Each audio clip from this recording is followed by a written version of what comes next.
They say it takes a tough heart to get old. And it is true, isn't it? Life, with all its compulsive march, can make us feel like it takes away from us everything that we ever held dear. The crackling energy of youth, the frantic careers, the daily promenade of bringing up a family. For so many people, life's later pages can be an emptying, silent room. A room where dark outlines of loneliness and declining health can tower over us. I remember my grandmother, God rest her soul. She was a whirlwind in her youth. Always on the go, always smiling, her home was the hub of family activities. But as the years passed, as her kids moved out and her friends started passing away, I could see a change. The twinkle in her eyes, while never lost totally, occasionally would disappear. She'd say, "It's ironic, sweet. You spend your whole life building, and you wake up one day and find you have so much less to hold on to." Her words, spoken on a wistful breath, echoed a fear that we all share. The fear of being left behind, single, while the world continues to move on without us. But this is the profound truth that I have come to understand, and one which I want to share with you today. Aging is not a passive surrendering to fate. It is an active, rich, and incredibly potent process.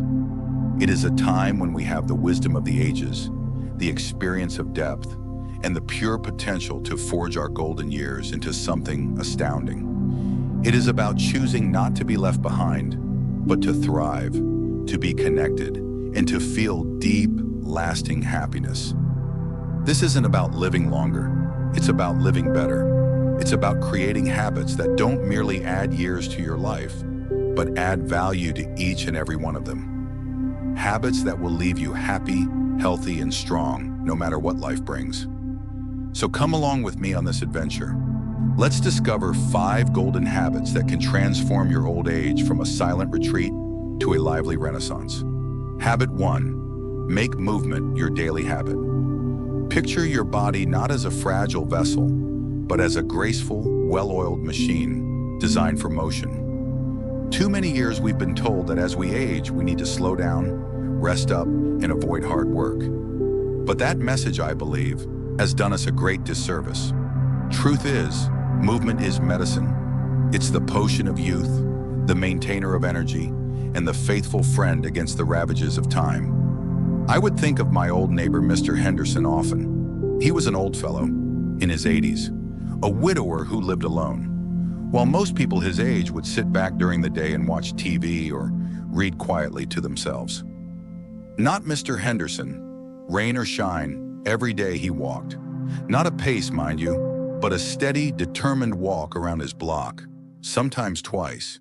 He'd say hello to passers-by, exchange a few pleasantries with the postal worker, and even stop to ogle Mrs. Peterson's roses. I caught him one day and asked, "Mr. Henderson, what's your secret? You're always so bright, so alive." He chuckled, a low, warm rumble. "Secret, young fellow? No secret at all. Just keep moving. My legs aren't as spry as they used to be, I suppose, but they continue to take me someplace. And when I do get going, my mind clarifies, my heart lifts, and the world just appears a little brighter." He wasn't talking about jogging marathons or working with heavy dumbbells. He was talking about consistent, easy movement. It could be dancing in your living room to music you enjoy, tending a small vegetable garden, taking a Tai Chi class at your local community center, or simply walking to the end of your driveway to get the mail. The key is consistency and activities you really like. Why is this movement so vital? It keeps your muscles toned, protecting your bones and keeping you from falling. It gets your blood flowing, delivering vital nutrients to each cell of your body. It improves your mood by releasing endorphins, those wonderful feel-good chemicals. And perhaps most importantly, it keeps you in touch. Those walks, those dance steps, those garden sessions are moments of connection, of seeing, of being present. So for goodness sake, don't let inertia win. Love movement. Even 15 or 20 minutes a day can make an amazing difference. Your body will thank you, your mind will be sharper, and your spirit will take flight. Habit 2. Nourish your mind with lifelong learning and curiosity. Our minds are gardens. If left untended, they will be invaded by weeds of boredom and stagnation. Yet if we cultivate them with knowledge, curiosity, and new experiences, they will become rich landscapes of insight and imagination, no matter our age. The idea that our brains automatically decline with age is a myth that needs to be busted. While some cognitive changes are unavoidable, the remarkable plasticity of the human brain means that it is capable of continuing to learn, adapt, and even form new connections well into life. That's where lifelong learning comes in. Consider Mrs. Davies, for instance, who at the age of 78 decided that she wished to learn to play the ukulele. Her grandchildren were initially entertained, but soon were captivated by her dedication. She spent hours online, watching tutorials, practicing chords, and sometimes, much to her own amusement, playing the incorrect notes. She was not bound for Carnegie Hall. She was simply doing something new. "It keeps my fingers loose," she'd say, flexing her arthritic fingers. "But more than that, it keeps my mind sharp. To be able to learn something new, even something small, it makes me feel alive. It makes me feel capable." Learning doesn't have to be a formal pursuit. It can be something as simple as learning a new recipe, exploring a different genre of book, listening to podcasts about subjects you've never considered, or even mastering a new digital skill, like video calling your grandchildren. What about picking up a foreign language, even just a few phrases, or delving into the history of your local town?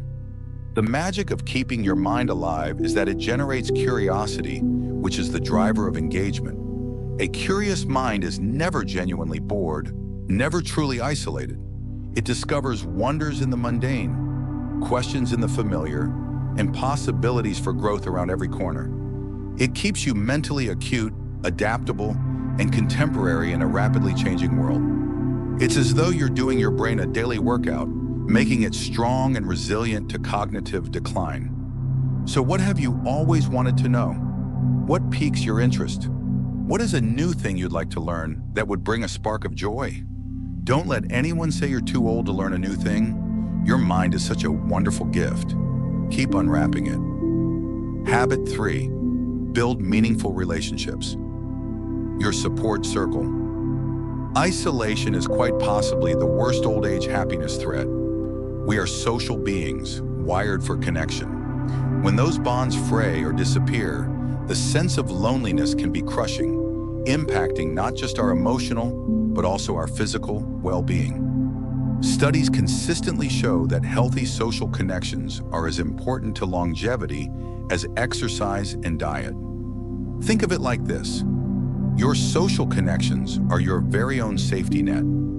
They are the friends who uplift you, the family who understand you, the neighbors who look out for you, and the community that embraces you. They are the laughter, the inside jokes, the easy silence that reminds you that you are seen, you are important, and you belong. I know one man, Arthur, who lost his wife of 60 years. He was heartbroken, and for so long, he retreated into his shell. His children tried their best, but they lived far from him. It was a neighbor, a kind woman named Sarah, who gradually teased him out. She started by inviting him over for a weekly cup of tea. Then she suggested they both enroll in a book club in the area. Reluctantly, Arthur agreed. Slowly, almost imperceptibly, his world began to open up again. The book club became a place where he could discuss ideas, debate opinions, and laugh with new friends. He started volunteering at the local animal shelter, finding comfort and purpose in serving abandoned pets. He even reconnected with an old army buddy he hadn't seen in years. Arthur's story is a powerful reminder that you don't always have to wait for connection to find you. You can go out and get it. That might mean calling up people you've lost touch with, getting back in contact with relatives, or joining groups within the community that are consistent with your interests. It could be a walking group, a bridge club, a volunteer organization, a church group, or even an online forum for a hobby that you're interested in. Technology, for all its frustrations, offers incredible opportunities for connection. Video calls with distant relatives, online communities where you can engage over your interests, or even just a text to check in with a friend. Don't hesitate to use these tools. The key is intentionality. Put people first, show up, listen, share, be vulnerable, ask for support, accept support when it is offered. Keep in mind, too, that healthy relationships are not just about what others can do for you, but about the mutual joy of giving and receiving. A life rich in connection is a life rich in purpose. Habit 4, develop a positive attitude and practice gratitude. Life, especially as we age, inevitably has its difficulties. There can be physical issues, the people we love may pass away, and the world sometimes can be dangerous. It's so easy to slip into a pattern of what one loses, what hurts, or what can get off track. But maybe one of the most powerful aids at our disposal in dealing with these inevitable undertows is the practice of gratitude. Gratitude is not about refusing difficulty or pretending all's well. It's about consciously shifting your focus for a few minutes each day to what is good, what is beautiful, what is abundant. It's about seeing the small pleasures, the secret blessings, the obvious miracles that so easily escape us in the commotion of life. Think, for example, of my friend Eleanor. She manages chronic pain, a constant companion that could all too readily condition her days with unhappiness. Yet Eleanor is one of the most unbelievably optimistic people I've ever known. Every evening, after getting comfortable for the night, she writes down 3 things she's grateful for in a small notebook. Occasionally, it's big things, like the visitation of her grandchildren, but increasingly, it's small things. The warmth of her tea in the mornings, the song of birds at her window, a kind word from a stranger, the comfort of her favorite armchair. It doesn't eliminate the pain, she told me one time, but it reminds me that the pain isn't all there is. It reminds me that there is still beauty, still joy, still so much to be grateful for. It keeps the darkness from dominating. Gratitude actually rewires your brain. It teaches your mind to look for the good, to appreciate what you have rather than grumble about what you do not have. This shift in mentality can make big differences in your mental health, as it decreases your stress levels, enhances your sleep, and even helps to build your immune system. How do you establish this habit? Keep a gratitude notebook like Eleanor does, or simply take a few minutes in the morning or evening to reflect on 3 things you are grateful for. Show gratitude to others. Say thanks sincerely to someone. Appreciate. Share your good thoughts outwards. A positive outlook isn't unrealistic optimism. It's a decision. It's a deliberate decision to find the light, even when shadows descend upon us. And that decision, repeated day after day, can change your entire experience of aging. It can turn adversity into strength and stillness into inner peace. Habit 5, find purpose and continue to contribute. One of the most profound human needs at all ages is the need for purpose. To sense that you matter, that your life means something, and that you're making a difference in the world around you. Leaving careers and having children start their own lives, it is easy to feel as though we are losing this inherent purpose. And this is precisely when we need to discover new means of contribution and meaning. Think about purpose, not as this grand, one-time calling, but as a series of small, beautiful acts that bring you joy and benefit of the bigger picture. It could be sharing your learning, teaching your skills, or simply offering your time and attention to something you're deeply passionate about. My old English teacher, Mr. Davis, is a great example. When he retired, he felt acutely empty. Teaching had been his identity for more than 40 years. For a few months, he floundered. Then he read about a literacy program at the public library that was looking for volunteers to tutor adults to learn to read. He wavered at first, whether he still had it in him, but he signed up. And before long, he was providing 2 afternoons a week of unobtrusive guiding adults through the alphabet, the letter sounds, and the honking of geese through the word goose. Spark returned to his eyes. He wasn't just teaching letters. He was unlocking doors to worlds for these adults. He was giving them a voice. I never thought I was finished teaching, he told me once, but I found a new classroom here, and I really think it's more important than anything I ever did before. To be able to watch the light of understanding dawn on someone's face, to know you've made it possible for them to learn something that will change their life. There is no greater joy. Finding purpose is any number of things. It is volunteering for a purpose that means something to you, mentoring the younger generations, pursuing a creative passion like painting or writing, being an active member of a community organization, or just being the family historian, imparting wisdom and history to those around you. It is caring for a pet, tending to a garden that you use to nourish your community, or just being the listener to a neighbor who has no one else to hear them out. The key is to uncover what truly resonates with you, what makes you feel whole and alive. With purpose, you have a reason to wake up in the morning, a reason to connect, and a reason to continue to expand. It's the antidote for stagnation, the ignite for passion, and the greatest protection from feeling alone. The road ahead, a journey of intentional living. That's it. 5 habits of mind golden enough to take your later years to success into a time of large-scale happiness, good health, and rock-solid strength. Choose activity, build your mind, nurture your relationships, give thanks, and find purpose. These are not complicated prescriptions, but small, powerful choices you can make daily. Remember my grandmother? In her last years, even though her body was weak, her spirit was incredibly vivid. She began a tiny knitting circle with her neighbors and made blankets for a nearby homeless shelter. She derived so much happiness from that mission, and the friends she met in that group became her anchor. She wasn't isolated. She was enveloped by the love and connection she had worked to create. Her tale and the tales of so many others whom I have been fortunate enough to meet are powerful proof. You are not destined to be alone. You are the architect of your golden years. And with each intentional step, each positive habit you cultivate, you are building a wealth, a fullness, and an interconnected life. This is your time to discover new delights, to deepen old affections, and to live with an intensity that knows no calendar. Your wisdom, your experience, and your unique point of view are wealth. Don't let them waste away in solitude.